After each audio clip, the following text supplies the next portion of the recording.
welcome back to Fulhamish as we do another preview. The international break is coming to an end. Fulham have a huge game at Craven Cottage on Saturday. Claudio Ranieri's first game in charge of the Whites is Southampton, a fellow relegation struggler at the bottom end of the table with us as well. We'll be looking for our second win of the season, as will the Saints as well. It's absolutely massive at the bottom. Fortunately, I've got Freddie from The Ugly Inside, a Southampton fan, a popular YouTube channel and a fanzine as well, here to talk about the game. Freddie, how's it going? Yeah, not too bad, mate. But the way you just introduced that, it's depressing times for both of us, isn't it? It is indeed, but it's so important down at the bottom. What are the views of Saints fans going into this game? Well, yeah, like you say, like it is on our side, it's a massive 6-pointer relegation clash. You know, it's depressing to say that sort of, I guess, a quarter of the way through the season, we could say. But yeah, I think so far this season, Mark Hughes has been massively underwhelming. You know, it's been boring to watch. And I think what he's been doing is setting up, trying not to lose. And we've lost our identity over the last 2 years. And Mark Hughes hasn't really inspired to sort of reclaim that. And he hasn't really inspired some of the players, and definitely not inspiring so much of the fan base either. Where has it gone wrong for Southampton so far this season? You've really been struggling to score goals. That's kind of obvious, but you've not exactly been keeping it that tight at the back either. No, so I think the way that I see it, we've suddenly taken our reliability, or reliance, should I say, from one striker last season, Charlie Austin, to score us goals, to this season in Danny Ings. You know, he hit the ground running. You know, signed on transfer deadline day. And he loves playing for the club. But, you know, like you say, some of the strikers have gone off the board at the moment. And before the Man City game, we failed to score, 6 games? And actually in that time, Wesley Hoot, our defender, scored 2 own goals. He actually scored more against us than actually we scored for ourselves. So, you know, it's a bit of a calamity at the moment. I think it's just trying to find the confidence to reinstall that back into our strikers. I'm sure we'll get to it as well about refereeing decisions, but last weekend Charlie Austin should have been credited a goal, his first goal of the season. Yeah, well, I mean, let's come on to that now. Obviously, Fulham felt so aggrieved against Liverpool from a refereeing decision, and these decisions cost managers their jobs. Arguably, you know, let's say we won at Anfield. That could have saved the VC Jokanovic his job. Now, whether we would have actually gone on to win at Anfield, even if we did get ourselves 1-0 into the lead, is debatable. But Charlie Austin has a real point. These games matter so much, and for it to, you know, be relying on referees and for them not to have the help when it's available is kind of ludicrous. Yeah, I cannot believe, I cannot understand why the Premier League have taken so long to even just consider video assistant referees. You know, almost every other leading league in Europe, you know, La Liga, I think are the only league that don't have VAR at the moment. Correct me if I'm wrong, but certainly Italy, Germany, France, they've all got it, and they're all relying on you know, the decision to be reversed. And also goes to prove that you know, the British referees, the English referees in our league are certainly not up to standard. That's the reason why none of them were in the World Cup earlier this summer. You know, but decisions like that can cost us 3 points. And we can even look back as last season, again against Watford, Doucouré's handball absolutely snatched away 3 points from us. And had we had 3 points that day, well, that would have left us a little bit more clearer of relegation. So, you know, I hate to do what Mark Hughes do, is pointing the blame at everything else but himself. But you know, what can we say as fans? We love something to blame. Let's come on to Mark Hughes, a man very much under pressure. It was kind of between him and Jokanovic as to which manager was going to go first this season.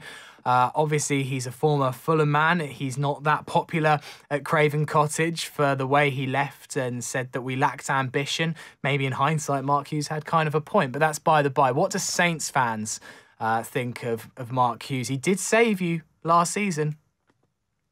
Yeah, he gave us the feel-good factor, but that's well and truly rubbed off at the moment. You know, the statistics don't lie, and I think it's, well, since he's been here, he's only won 3 games. So the Bournemouth game, the Swansea game, and Crystal Palace earlier this season. That's 3 games in the Premier League. You know, we're discounting the cup games against, will be Everton on penalties, but you know, it's been massively disappointing so far. We want some inspiration, and you know, also it goes to show that perhaps he wasn't always pulling the strings. We've seen Les Reed recently given the boot, the director of football, or well, technical director as well, following him out the door. So, he complained about transfers that he didn't have enough input. And, Mark Hughes is like I said, top of the show, is hardly inspirational. And we want something to enjoy football again.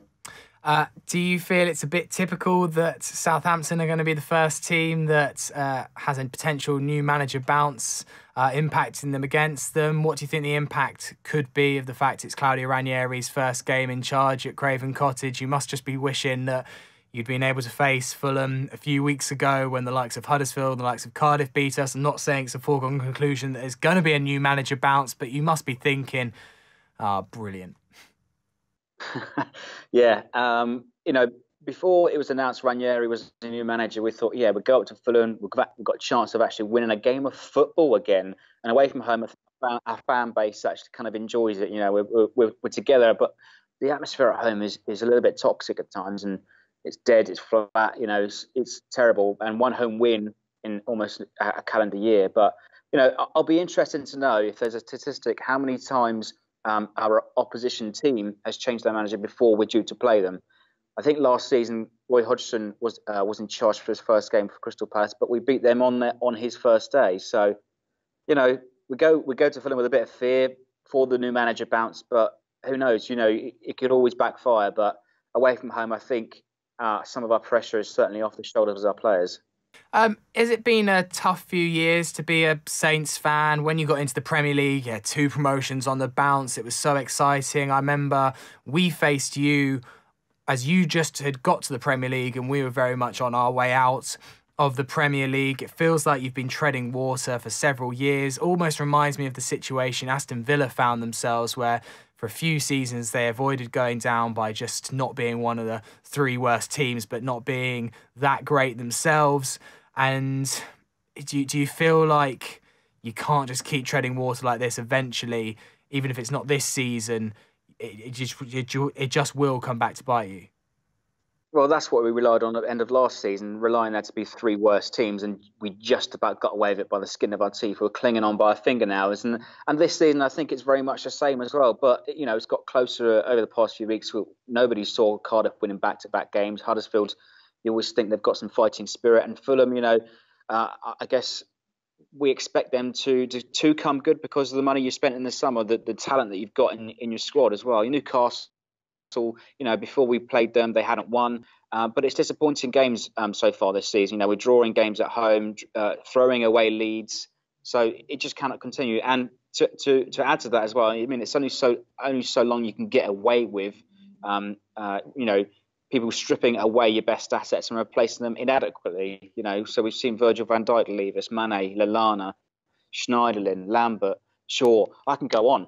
It's an entire team of 18, 21, and it's only so long you can get away with it with inadequate replacements. And ultimately, I think that's what's happened. And Les Reed, give him credit.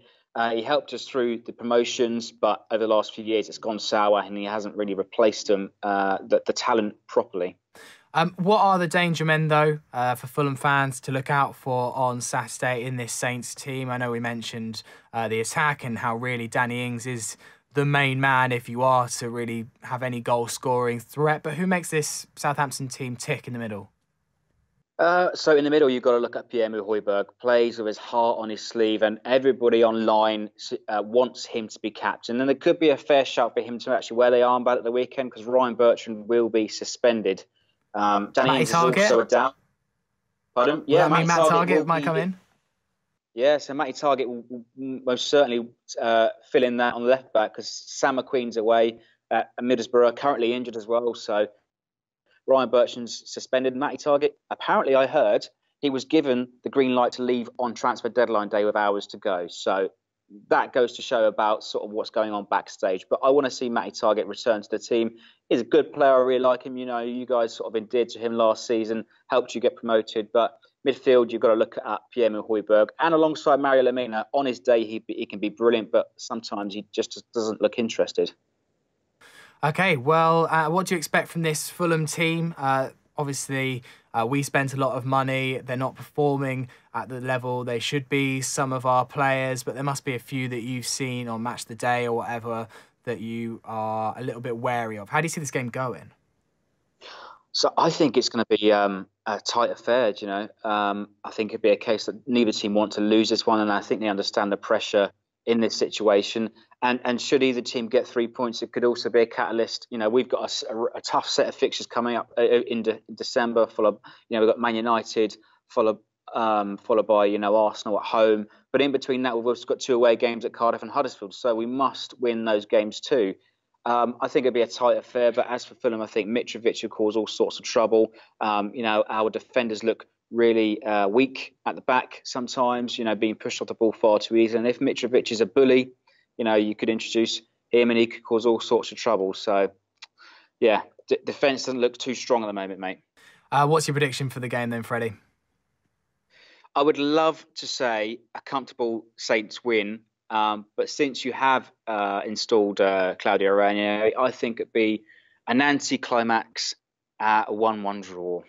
Well, Freddie, thank you for chatting to Fulhamish today. Good to have you on. And obviously, we spoke to you last season before the FA Cup game. No doubt we'll speak to you again. I think it's February when we head down to St Mary's. Let us know what you're expecting from the game. Leave your comments below. And also make sure you like the video and subscribe if you enjoy it. Freddie, thank you for chatting to Fulhamish. No problem, mate. All the best. Just not on Saturday. Cheers, man.